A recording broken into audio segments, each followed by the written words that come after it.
সবাইকে ওয়েলকাম জানাচ্ছি bank little হ্যাপিনেসের পেজে। এই যে আমরা সবাই ফোন ইউজ করছি, ফোনের ব্যাটারি যখন শেষ হয়ে যায় আমরা কী করি? ফোন চার্জ করে থাকি।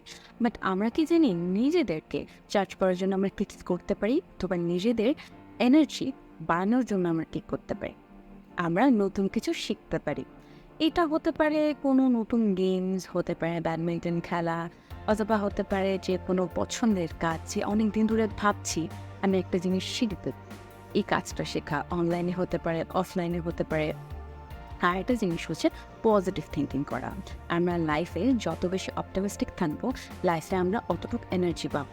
আমি যদি আগেই ভেবেছিলি যে আমি এই কাজটা পারবো না, তাহলে এনার্জি কোথা থেকে আসবো ওটা ট্রাই করার? আরেকটা জিনিস হচ্ছে মেডিটেশন করা। আমাদের সবার লাইফ এখন অনেক যান্ত্রিক। সো এই যান্ত্রিক থাকার কারণে দেখা যাচ্ছে আমি পড়াশোনা করছি অথবা কাজ করছি, কিন্তু ব্রেনে আমি আরেকটা কাজ করছি, যেটা আমার ডিউ কোনো কাজ আছে বা পেন্ডিং কোনো কাজ আছে। বাট আমরা যদি সঠিক উপায়ে মেডিটেশনটা শিখতে পারি, তাহলে আমরা শিখতে পারবো বর্তমানে আমি থেকে কীভাবে বর্তমানেই ফোকাস করতে পারি। এবং আরেকটা জিনিস হচ্ছে গ্র্যাটিটিউড। আমাদের সৃষ্টিকর্তা অথবা আমাদের আশেপাশের যে মানুষগুলো আছে, যাদের জন্য আমাদের জীবন অনেক আরামদায়ক হয়েছে বা আমাদের জীবনে অনেক কম কষ্ট হচ্ছে, তাদেরকে কৃতজ্ঞতা জানানো, তাদেরকে শুকরিয়া আদায় করা অথবা থ্যাংক ইউ জানানো। 3 নম্বর জিনিস হচ্ছে মিউজিক শোনা, অথবা পছন্দের এরকম কোনো জিনিস শোনা যেটাতে আপনি শান্তি ফিল করবেন।